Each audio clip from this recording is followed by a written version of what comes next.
Lojze Milosavljević, pred nami je zaključen turnir četverice košarkarske Eurolige v Beogradu, bom rekel še nikoli tako blizu tudi nam Slovencem. Je za vas to obdobje delovno bolj aktivno kot sicer? Ja, za me v bistvu skoraj ni nikoli, da bi rekel, da je pa večja razlika, kdaj je bolj, kdaj je manj. Pri meni, jaz tudi, če hočem, si lahko čez celo leto najdem delo. Tekme se posod igrajo, prvenstva se stalno igrajo, tako da za me v bistvu je, kot rečejo Američani radi, 24/7, ni počitka skoraj nikoli. Približuje se tudi še eden izmed vrhuncev, recimo sploh za nas, tale NBA draft, letos znova z slovensko udeležbo. Ampak najprej, da gremo na vašo vlogo, mednarodni scout oziroma kakšen je pravi naziv? Ja, moj naziv je direktor International Scouting, se pravi, v ta International Scouting gre vsi kontinenti, vse države izven Združenih držav Amerike.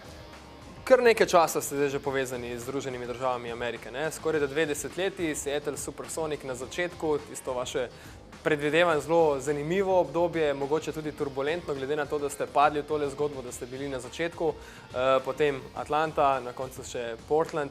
Lahko malce opišete tole vaše potovanje, recimo v sodelovanju z Ligo NBA. Če greva najprej na tisto točko izpred 2 desetletij, takrat Liga NBA nam ni bila tako blizu, kot je danes. Ja, to je res.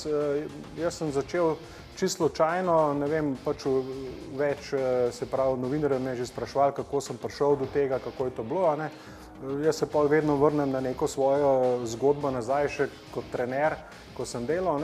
Nekako vedno sem imel željo neko sklepati prijateljstva in znanstva, kamorkoli sem šel, ali z mojimi klubskimi ekipami, ali kasneje, ko sem delal pri raznih reprezentancah v Sloveniji, sem vedno probal čim več stikov in kontaktov navezati.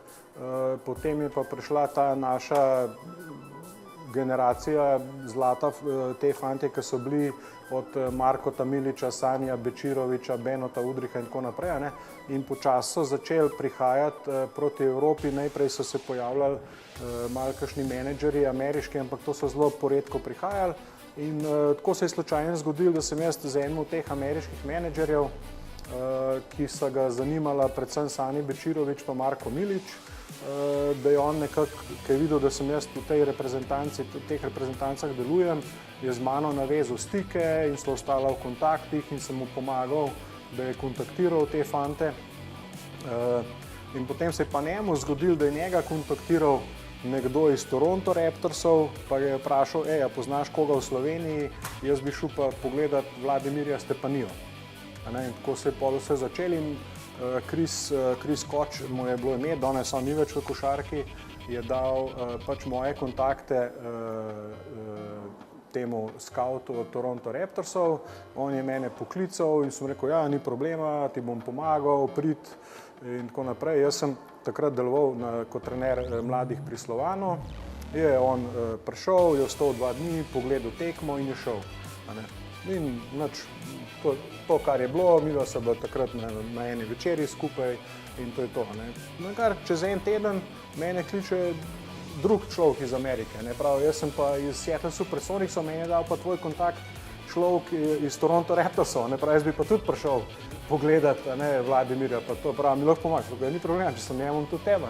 No in kaj pa ta David Pendergraft, moj bodoči šef, prišel, je bil pa bolj tak, ko bi rekel, ne vem, več informacij je hotel od mene, ne samo o Stepaniji ali pa kakšnemu slovenskemu še igralcu, ampak me je vprašal tudi, ker sem mu rekel, da delamo reprezentanci in tako naprej, in je rekel, če mu lahko naredim spisek, pač, kjer mislim, da so dobri evropski igralci.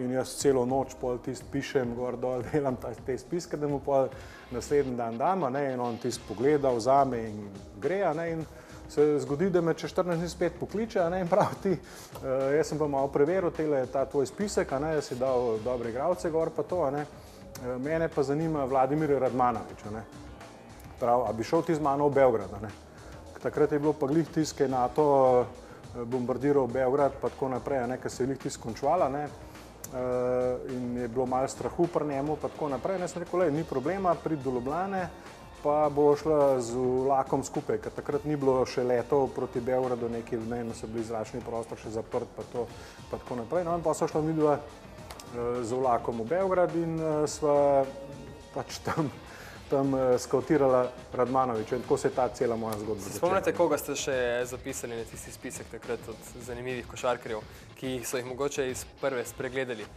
poleg Radmanoviča? Takrat je bilo dosti, mislim, da je bil tudi Tony Parker med drugimi, pa še par takih fantov, tako da je bilo kar. Imam še celo doma spravljen moj prvi report, ker pol so še hoteli, da jim še prvi report napišemo Vladimir Radmanovič in tega za čudo še zmeraj doma čuvam. Se ne zadnjič enkrat, ko sem po starih papirjih brskal, sem najdel, se sem za glavo držal. Pa bi ga... Koliko je to drugače izgledalo, kot pa zdaj. Bi ga danes zapisali zelo podobnega kot takrat? Ja, bi kar dosti podoben bi opisal, verjetno bi še kaj dodal iz teh zdajšnjih izkušenj pa tako naprej. Kar bi pa drugače naredil, bi pa sigurno ta background njegov, ki je zdaj rado popularna, da se še malo bolj pregledaš, kakšen je on, kako se on obnaša, pa ne samo on, Vladimir je super dečko, zelo v redu deca.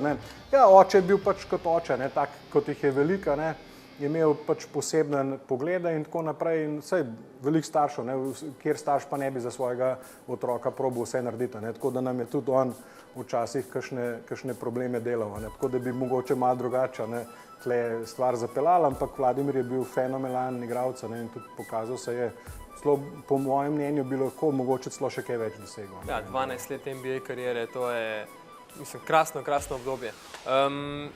Zdaj, tudi verjetno sama vaša služba se je nekoliko spremenila v teh dveh desetletjih. Danes se zdi, da je lahko vsak scout, vsak lahko na Twitter napiše, prebere, naredi svoj report, ga nekje objavi, z upanjem, da ga bo nekdo opazil z lige NBA ali pa eden izmed vodilnih recimo scoutov. Takrat je bilo verjetno malo drugače, verjetno ste z roko pisali, prepisovali, gledali posnetke na drugačen način kot danes. Manjši pretok informacij se zdi, do katerih ste se morali dokopati po težji poti. Zahtevnejši ali pa daljši poti. Čisto sigurno, in takrat tudi še niso, v začetku še niso obstajale vse te internetne strani, ki imajo kakšni te servise, ki delajo poročila o igralcih in tako naprej. Tudi ogromno več menedžerjev je, ogromno več informacij se giblo okrog. Včasih je bilo to kar veliko težje, predvsem tudi s temi videoposnetke. Danes imaš ti na internetu vse tekme gor, lahko si jih klubi dol vzamejo, so že direktno tam v Ameriki. Včasih sem jaz mogel klicati, vem, koliko je bilo problema že iz ene Srbije, iz Srbije dobiti video kaseto, te VHS kasete, ali pa ne vem, kaj šele iz Rusije ali pa skje druge. In takrat je bilo res treba vse te veze in poznanstva imeti, in potem sem jaz imel ta FedEx račun in doma sem imel celo skladovnico teh škatel za zložiti in potem sem cele škatle zlagal, pošiljal in tako recimo približno en mesec, ko sem jih 50 do 100 kaset nabrala, sem jih zložil v en paket, in sem jih po FedExu poslal tja, da potem, ko sem jaz prišel pred draftom tja v Ameriko, so bile vse, je pač ta naša tajnica, jaz sem imel tam to svojo pisarno in so mi steno naredila, posebno za International, in so mi tam te kasete vse zlagali, tako da sem jaz imel pa že vse pripravljeno, ko sem tja prišel, če smo rabili tokom teh sestankov za draft, ko smo se pogovarjali, da sem jaz pol te kasete ven vlekel in smo pol gledali kasete, tako da so bile tudi iz teh kaset so bile zanimive take dogodivščine in to vse. Vas je domače okolje takoj sprejelo kot skauta, a ste imeli tukaj največje probleme, težave? So rekli, kaj pa bo zdaj Lojze, zdaj so pa gre skauta z ligo NBA? Verjetno so govorili, za kva pa glih on, pa kva pa glih ta, pa kje se je pa njega najdel, pa tako naprej. Ampak jaz sem ostal isti, kot sem bil, tako da mene to ni nič motil.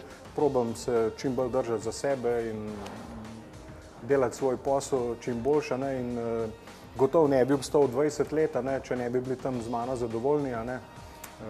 Tako pa mislim, da ljudi, kot so spoznali, tudi kakšni, ki so šli z mano tja v Ameriko, ki so prišli pogledati, kje jaz delam, pa tako naprej. Predvsem tudi tle prostor, kjer smo danes, Global Sport Klinika, pri Mitju Bračiču je bil z mano v Portlandu na hub sami tekmi, kjer je videl tudi, kako mene iz drugih klubov ljudje pač spoštujejo, pa ogovarjajo in tako naprej, kakšne kontakte imam po celem NBA-ju, tako da da so tudi drugi ljudje lahko to videli. Ne. Si pa verjetno lahko vsak šteje v čas, da je del te NBA zgodbe.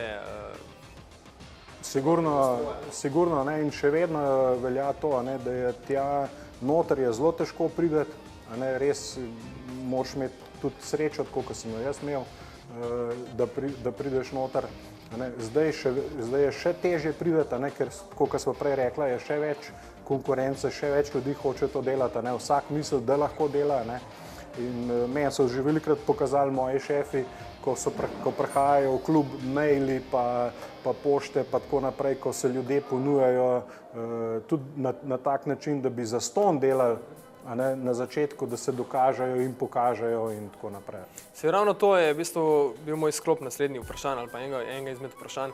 Kako ste uspeli zadržati neko svojo pozicijo, kako ste uspeli kljub temu internetu, ki zdaj ponuja resnično ogromno informacij, ki da vsakemu možnost, da stipka poročilo, pošlje v ligo NBA. V končni fazi je mogoče ravno iz tistega okrožja, kraja, ker te košarkarje pozna, vi se morate nekam odpeljati, tukaj časovno zgubite nekaj časa, on pa v bistvu lahko takoj na nek način pošlje v ligo NBA. Zdaj, se to resno obravnava tam, a se sploh ne obravnava? Pogledajo kakšne stvari, ampak seveda z rezervo. Največkrat pa vse te stvari, recimo, če pridejo na klub, če kdo kaj taga pošlje ali pa kaj to, pol vedno to meni forwardirajo, kdo je pa to, kaj pa je to, iz kje pa je ta, kaj poznaš.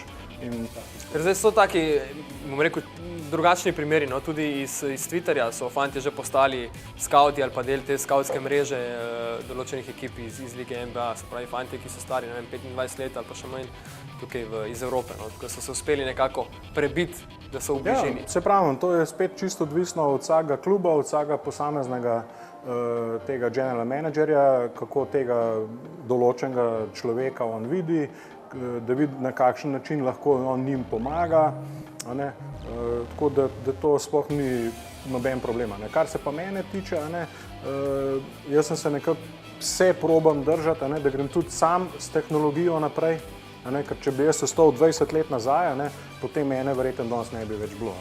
Ampak ena moja velika kvaliteta je ta, da jaz imam res ogromen krog poznanstev, ne samo po Evropi, ampak po celem svetu.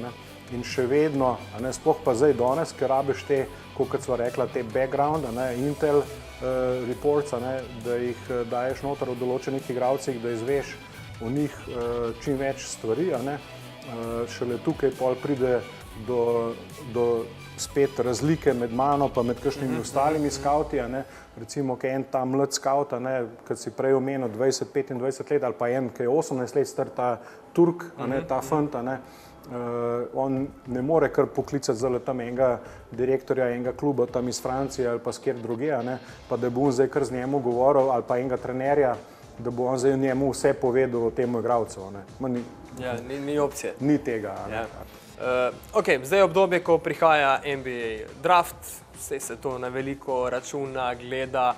Kakšna je vloga tukaj skauta? Skaut na koncu ne samo, da poda poročilo, še mogoče malček več doda tudi in osebno in tako naprej do teh in košarkarjev, na drugi strani do svojega delodajalca, kar pomeni do kluba. Ja, saj kot sem rekel, ta poročila, vsak klub ima svojo bazo podatkov, v katero mi noter za določene igralce, vse te, ki si jih ogledujemo, noter zbiramo naša poročila. Poročila so razdeljena v več nivojev, od iger, od tekem, a si gledal tekmo, a si gledal trening, a si gledal po televiziji, a si gledal videokaseto, potem so ta background poročila, potem so poročila iz medijev, se pravi, če kakšno, ne vem, na internetu ali pa časopisu, če se kaj pojavi ali pa bi imel kakšen igralec intervju, pol so medical reports, noter in vse take podobne, se pravi, čim več reportov, in potem na koncu,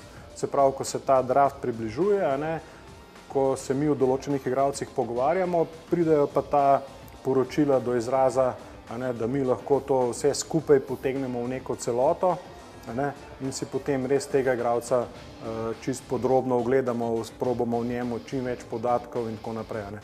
Tudi na raznih teh pre-draft campih, tako v Ameriki kot tukaj v Evropi, imajo tudi kakšna psihološka testiranja in tako naprej. In tudi razni te športni psihologi podajo svoje mnenje o določenem igralcu, in potem tudi z tega dobiš ti podatke ven, kakšen tako in tako naprej. Nikoli se pa ne ve, kako bo košarkar odreagiral, ko se enkrat pojavi v Ligi NBA, in vsem oblišču in Tako je, pač ja, to pritiče.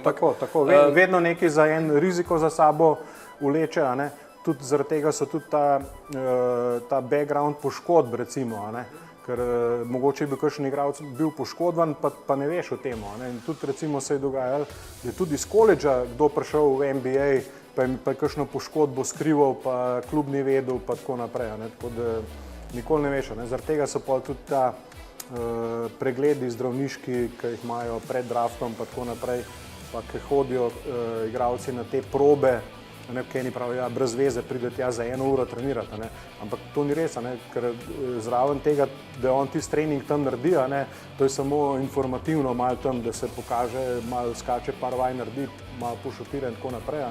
Druga stvar je pa tudi ta, da ga tam še enkrat pregledajo zdravniki vsakega kluba in probajo še dodatno. Zdaj, ok, dober mesec do nabora. Portland je verjetno že skrčil zdaj neka imena, neko skupinico, koliko teh imen je recimo zdaj nekje še v razmišljanju. Ne bova šla do imensko, ker verjetno tega ne smete niti zdati, ampak neka številka recimo. Pomensko ne morva, ampak mi imamo skozi tam, se pravi, naša številka je tam trenutno še vedno tam med 80 pa 100 igralci, ki jih še spremljamo, ampak seveda so te igralci, teh 100 igralcev je že razdeljeno v skupine, mi imamo tako čez celo sezono, so igralci v prvi skupini, drugi, tretji, četrti in pol vsi ostali, in potem pa med sezono, recimo, če grem jaz kakšnega igralca gledati, pa je on, ne vem, v skupini 3, pa jaz rečem, po tej tekmi napišem moje poročilo in pol pošljem še temu našemu človeku, ki to ureja ta spisek, rečem, zdaj pa tega igralca, da je iz nivoja 3 v 2 ali pa v 4 ali pa celo v 5 nazaj, ali pa mogoče ga pa tudi odstranimo iz liste že tokom sezone. Lahko se pa seveda zgodi spet, koga pa dodam, novega, ker ga vidim na tekmi. Greste pogledati igralca A in vidite igralca B, recimo, tako, na tem istem pa to treningu. Se je zgodilo velikokrat že. Koliko slovenskih košarkarjev ste v 20 letih zapisali v svoje beležke? Pa ne vem, mislim, da kar veliko, da jih je bilo kar dosti, nimam pa zdaj točnega števila, z večinoma se ve tisti, Vam je kakšen ušel, mogoče, ker veste zdaj, da mogoče ga niste takrat bili pozorni? Mislim, da niti ne. Saj kar dosti tudi teh fantov sem tudi jaz še treniral, ali v kakšni reprezentanci, ali pa tudi v klubu. Sem vedno ponosen, da povem, da sem bil eno trenerjev, ki je treniral Marko Tamiliča. Jaz sem vedno rekel, da nisem jaz njega naredil ali pa karkoli. On je sam, on je bil toliko talentiran, da smo ga v bistvu ostali trenerji samo malo usmerjali, in on je sam prišel pol. To so te fantje, ki so res v bistvu toliko talentirani, tako kot Dončić, za njega danes noben ne more reči, da ga je on naredil. Edini je, ki lahko reče, da ga je pa lansiral, je pa Pablo Laso, ker mu pa verjetno mora biti Dončić hvaležen za to kariero, ker mu je on to omogočil. Ok, Luka je posebna zgodba, govori se top 5, top 3, prvi, drugi, pustimo to ob strani. Bolj me zanima to, kakšno oziroma kako pomembno besedo imajo trenerji pri izboru. A so to GM-i tisti, ki na koncu odločajo, ker zdaj je spet popularno reči, Kokoškov je prevzel Phoenix Suns, zdaj bo pa sigurno Luka njegova prva želja, ideja, pa potem še Gogi čez eno sezono ali pa že če prej, pa da se tam sestavijo na mini reprezentanca, ker je vprašanje, če je to sploh tako realno in možno. Ja, jaz mislim, da je to čisto od vsega posameznega kluba odvisen, kakšno politiko imajo oni, koliko je trener tukaj zraven, v enih klubih je več, v enih pa manj. En redkih je ta Greg Popovič pri San Antoniju, ki res drži vse to pod kontrolo, to vsi dobro vejo, da ima on cel sistem izdelan. V ostalih klubih, kjer sem pa jaz delal, je pa trener imel vedno malo bolj postransko vlogo. Je bil zraven, je povedal, mi je všeč, ni mi všeč, pove svoje mnenje, ampak končna odločitev je pa vedno nekako od general managerja, ki on pove. Zdi se, da eno mini prednost imajo košarkarji iz koledža za tiste najvišja mesta na samem naboru kasneje. Košarka je nekoliko drugačna, igrajo proti svojim vrstnikom, bomo rekli tamle na koledžu, Luka je vseeno tukaj prek neke Eurolige, še v tisto odraslo košarko. No?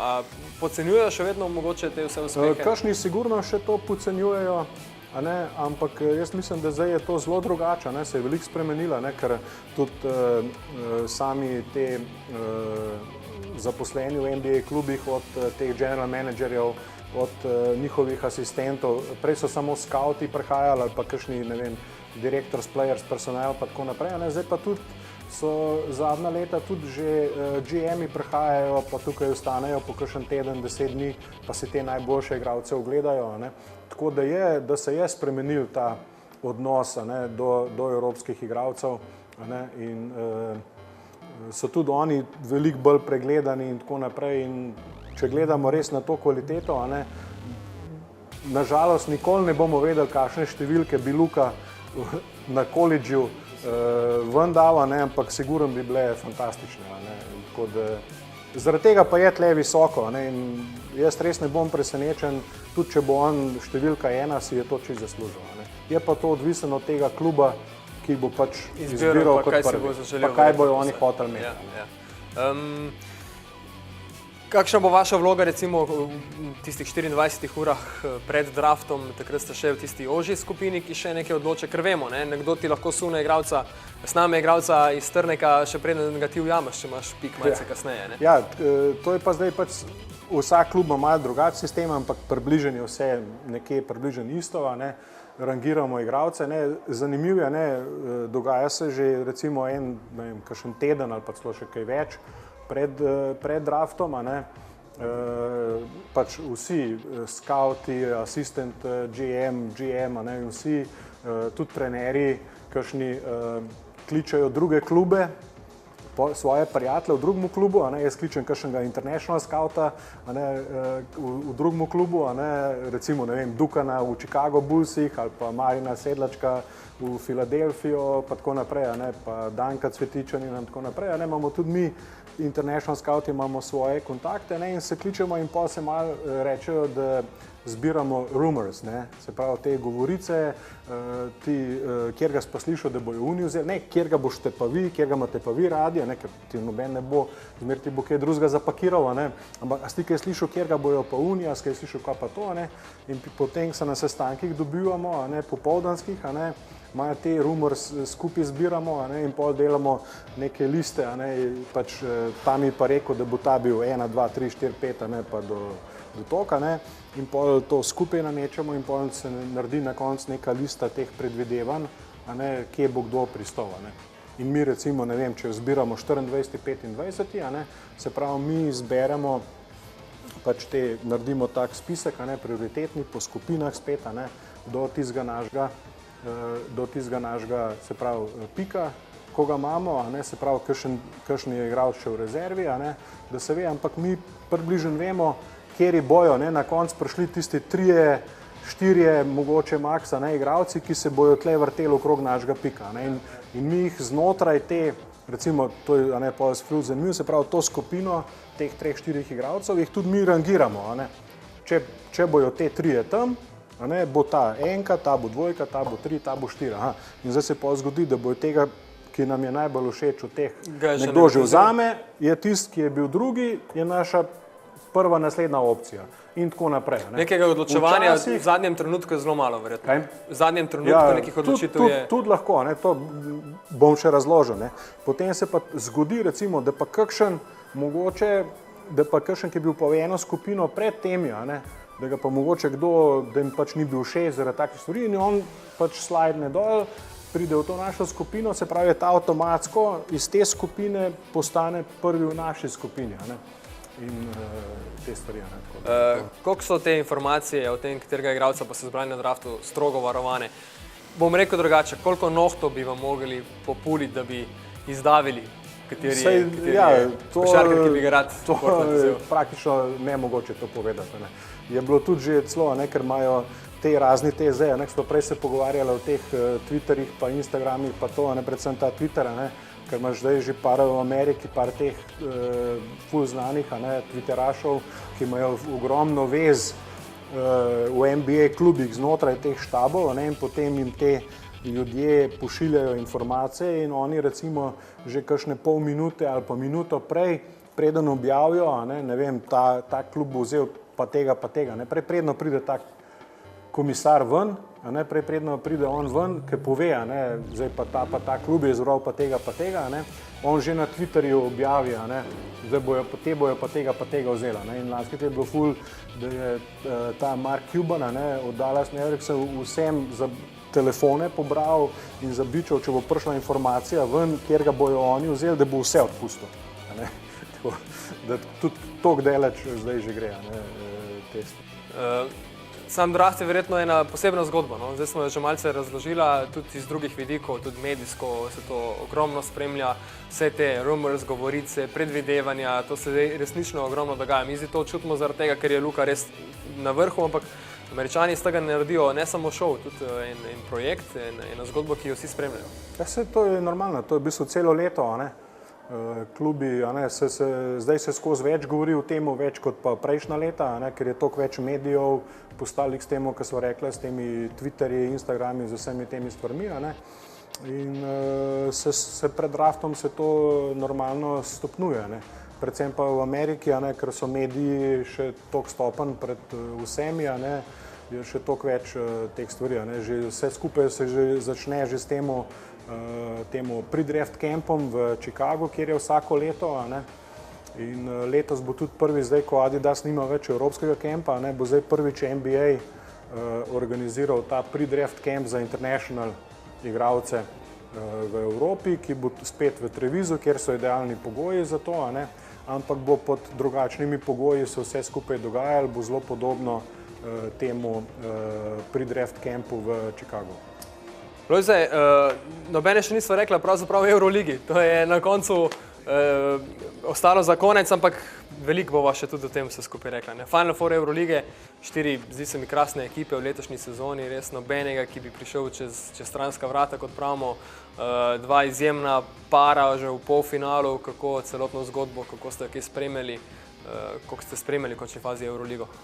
Euroligo jaz stalno spremljam, to je seveda treba, ne samo zaradi, kjer se pojavljajo mladi igralci, tako kot Luka ali pa še kakšen drug mladi igralec, ampak predvsem tudi zaradi teh, ki so rekla, da jaz tudi gledam tudi te free agente, ali pa tudi, če ima kakšen pogodbo obstoječo z euroligaškim ali pa z evropskim klubom, če že tako hočem reči.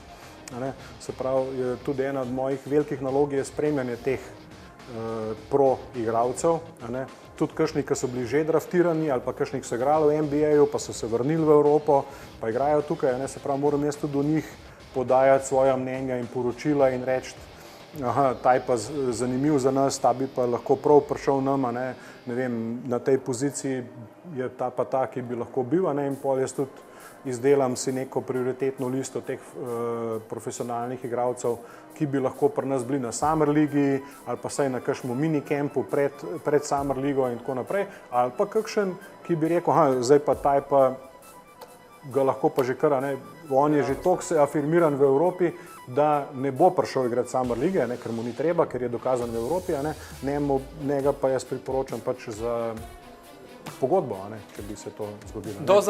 Do zapletena stvar se skupaj sliši, ampak zapleteno bo pa tudi verjetno Šarunas Jasikevičius, ki je sestavil eno izjemno ekipo, ekipa, ki se je sestavljala za nekaj sezon, imajo pridih domačnosti, litovske košarkarje, dobre tujce, predvsem njihovo glavno orožje sedi ta timski duh, resničen sistem, ki so ga vzpostavili. Kako ste videli zgodbo Pepelke, kot pravimo Žalgirisu? Ja, tako, kot bi rekli Američani, ta Cinderella tima. Jaz bi se tako na Šaruna se vrnil nazaj, to je eden od ljudi, s katerim imam jaz zelo nek dober prijateljski odnos, izreden človek, ne vem, kako bi sploh njega opisal, res nekaj fenomenalnega, da je to imaš ti prirojen v sebe. On je kot igralec, že kot, ko je bil pri Olimpiji in potem, ko je šel naprej, na igrišču taka neverjetna energija, želja po zmagi, da to so redki igralci, ki imajo to v sebi. Ampak ne, da eni imajo to željo, ampak nekako za sebe in se oni borijo, on pa to zmeraj prenaša na celo ekipo. Vedno je bil nek lider, ne samo na igrišču, ampak tudi ob igrišču, v garderobi, in je nekako cela ekipa, ko je bil še igralec, so igrali bolj zavzeto, bolj zagnano, ker jih je on na to prisilu gnal in tako naprej. In res ni čudno, da je tudi on z različnimi klubi osvajal evropska prvenstva. In zdaj sem res izredno vesel za njega, da tudi kot trener, da je obdržal isti način, isto energijo, kar nam je že pokazal na tej zadnji tekmi, tudi kakšen človek je, to ne bi vsak, tudi tisto, ki so mu solze pretekle od tega veselja in tako naprej, evo, jaz sem kar kurjo pot dobil, to je res, jaz njega res tako spoštujem in moj, mislim, če jaz za kjer ga navijam na temu Final Fouru, je sigurno Žalgiris, sigurno bi njemu res na vse prvošel, da bi osvojil ta Final Four. Ampak realno se mi pa zdi, da imajo možnost. Verjetno realno šanse so zelo majhne, ker so drugi klubi vsi reči, so bogatejši, boljše igralce imajo in tako naprej, ampak oni so letos pokazali, da za njih ni favoritov, da ni ekip, ki jih oni ne morejo premagati. In oni imajo tisto, kar imajo več kot druge ekipe, je ta želja, ta enotnost znotraj te ekipe, ki jo je Šerunas ustvaril. In pustimo se presenetiti. Je pa na drugi strani njega Željko Obradović, ki je pa čarovnik, tako bi jaz rekel, on res v pravem momentu potegne asa iz rokava in točno ve, kaj je treba narediti, tako da bo res izredno zanimiv. Ja, oni so tudi aktualni prvaki Evrolige, zdaj lovijo tole drugo zaporedno krono, oni so kljub temu, da mogoče Žalgiris v prvi sezoni ni, oziroma Fenerbahče ni opravil tistega super rezultata z Obradovićem, vsi so pričakovali, da bo čarovniško že prvo sezono obdelal, so ostali kompaktni, so ga zadržali, so mu zaupali, dali ta pravi budžet, on je svoje košarkarje pripeljal po svoji izbiri in kaže, da je tisti pravi lider. Ja, to ni bila samo ena sezona, je bilo kar nekaj, se pravi. Ampak je šlo pa stopnjevano, polfinale, ampak potem to je on vedel, finale, on je to vedel, sej probaš normalno, tako kot je on, ampak ekipo je treba graditi, to je sam dokaz, da denar ni vse, da je treba ekipo sestavljati, graditi in tako naprej in potem pa pridejo rezultati. In sreča, da so imeli ljudje potrpljenje z njemu in so videli to kvaliteto, vidijo v njemu, on za njega govorijo rezultati in samo res, ne vem, kako bi rekel, Bumbar bi ga spustil. Ja. Drugi par je CSKA Real Madrid, tudi to zelo zanimiva zgodba. Dimitris Itudis, učenec Željka Obradovića, zdaj že nekaj časa na samostojni poti, imajo nekaj težav s poškodovanimi košarkarji Dekoloja in pa Heinza, ki sta zdaj pač odsotna. Je to lahko prevelik udarec za CSKA?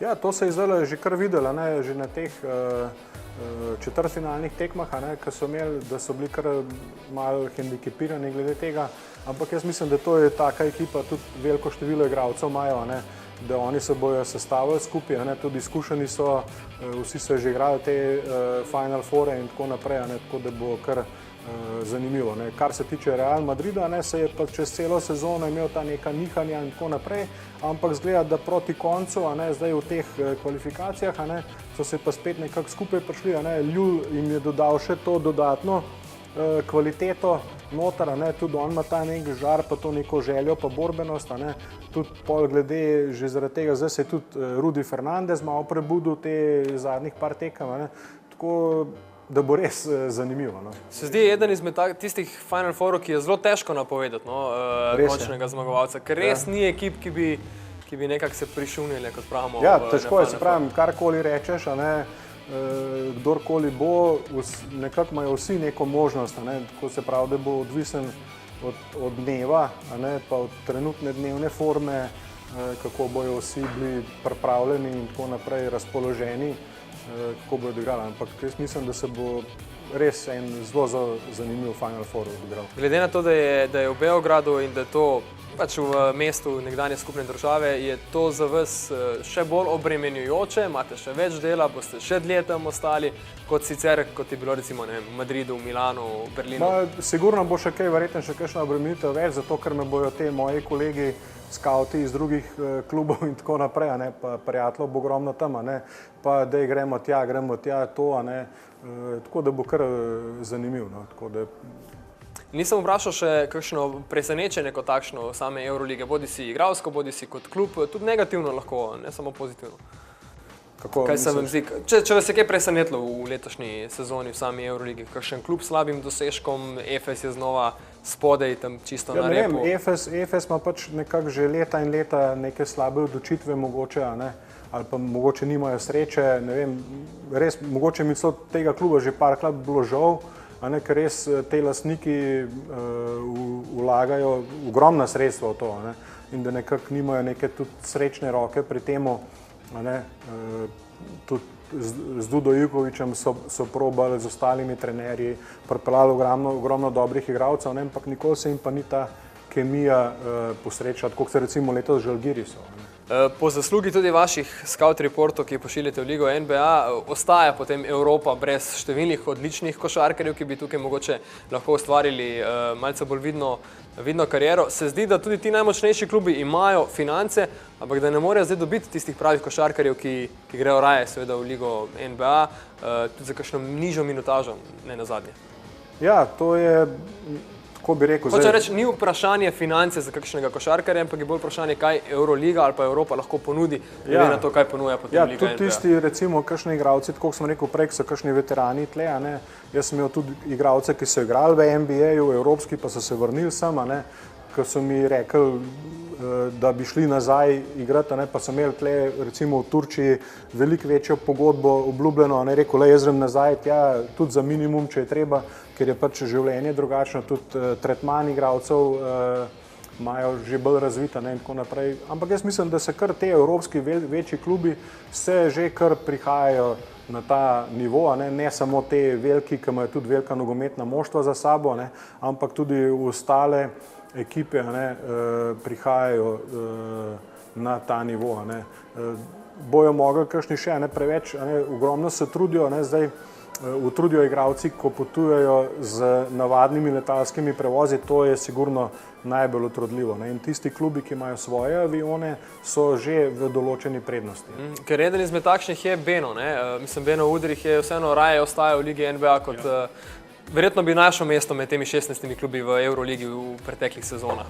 Seveda, to je absolutno. Beno je eden primer igralca, ki ve, zakaj je tam ostal, zakaj je tam delal, ampak tudi on je tudi eden od teh igralcev, ki živi zelo športno, ogromno da na sebe tudi izven klubskih treningov, skrbi za sebe, za svojo prehrano, za svoje telo, za telesno pripravo, in samo zaradi tega lahko toliko časa obstane na takem nivoju, kot je. Beno je res en izreden primer tega. Mogoče še ena ocena košarke v tej regiji, glede na to, da je Final Four v Beogradu. Kaj se vam kaj zdi, zdaj ti klubi, ko so včasih bili jasno v evropskih tekmovanjih, se mogoče prebujajo, pa spet malce usahnejo, prihajajo neki novi klubi, prek ABA lige prihaja Budućnost zdaj na prak Eurolige, morajo določene garancije še podati euroligaškem tekmovanju, pa Cedevita, ki zdaj tukaj že kar nekaj sezon nekako stabilno gleda proti Evropskem pokalu ali pa Euroligi, ni pa mogoče tistih, ki so imeli malce večjo navijaško falango za seboj, Cibone, Olimpije. Ja, meni je kot že malo bolj starejšemu delavcu, ko sem tudi delal v časih, ko sem bil še trener, ko so bili Olimpija, Cibona, Partizan, Crvena zvezda in te klubi, ki so bili, ali pa ne vem, Split, večkratni evropski prvaki, pa tako naprej, pa Zadar, če vemo, to so bili vsi ljudje, celo mesto živi za košarko, mi tako kar velikrat mi tako kar hudo za te klube, ki ni. Ampak problemi so pač tukaj finančne, problemi, da pač sponzorji ne morejo spremljati tega, tako kot te iz večjih držav. En največji problem teh klubov, ki jih pa jaz vidim, je pa ta, da oni že te mlade zvezdnike, ki jih ustvarjajo, in te večji evropski klubi, kot so Barcelona ali pa Real, ki je odperil Luko, da ponujajo boljše pogoje, boljše delo in tako naprej. Zdaj včasih je to res, včasih ni res, ampak ne vem, tukaj so zdaj tudi menedžerje, zdaj imajo že 15-16 let stari fantje, imajo menedžerje, ki te fantje ponujajo druge klube, druge pogoje in tako naprej. In velikokrat najboljši mladi igralci iz teh klubov odhajajo še prej, predno so karkoli v svojem klubu dosegli. Če se pa spomnimo teh več kot 20-30 let nazaj, ko je Dražen Petrović mogel igrati do ne vem kjerega leta, do 27 ali 28, si lahko šele ven šel in on je šel kakšno leto prej, je bil to neki izreden primer, da so njemu dovolili, da je lahko takrat šel v Real Madrid. V katero smer gre zlasti evropska košarka? V smislu taktike, same igre, gre verjetno proti vse bliže ligi NBA? Ja, ali gre pač malo evropska košarka proti NBA-ju, tudi NBA po kakšnih smislu tudi mogoče malo proti Evropi in tle nekje se držuje, ampak predvsem je velik korak Evropa naredila mogoče na tej fizični pripravljenosti, kot v preteklosti, so igralci zdaj tudi veliko bolj telesno pripravljeni in tisti, ki so tudi že po konstituciji, po svojih sposobnostih, potem se lažje adaptirajo na to igro v Ameriki. Pa tudi drugače iz Evrope, pa tudi iz Slovenije, tudi vse več fantov tudi proba se prebiti na college, tam dobiti štipendijo in tudi nekako se tam dokazati. Ja, telesna pripravljenost, ki jo ravno kar omenjate, sva v fitnessu, tudi skavti očitno skrbite za to, da ste v nekem pogonu, ker je verjetno veliko potem tipkanja, potovanja in vsega pa to prav pride. Jaz sem se tako, jaz sem zmeram, sem se šala, jaz sem imel vedno imam probleme z mojo prekomerno telesno težo in potem imam obdobja, ko se malo bolj delam, pa malo manj delam in tako naprej. Se šalim rad sam s sabo, sem rekel, sem že 500 kg skušal v življenju, pa 550 sem jih nazaj dobil. Ampak tako, zdaj sem pa res, pač sem šel čez 50 in sem rekel, zdaj pa ni več šale, je treba malo tudi za sebe poskrbeti in sreča, da imam tle mojega enega boljših prijateljev, Mitja Bračič, ki mi je to omogočil. Tako da sem res zadovoljen z njim in z njegovimi fanti, da mi pomagajo, da vzdržujem svojo telesno pripravo. Pa si boste časa zase vzeli še tudi kaj poleti ali bo zelo delovno poletje? Letos polet sem rekel, da julij je zelo delovan, avgusta si bom pa malo vzel za sebe, pa za familijo svojo in si bomo privoščili malo daljši dopust. Super, uživajte, hvala lepa. Ja, hvala lepa. Evo.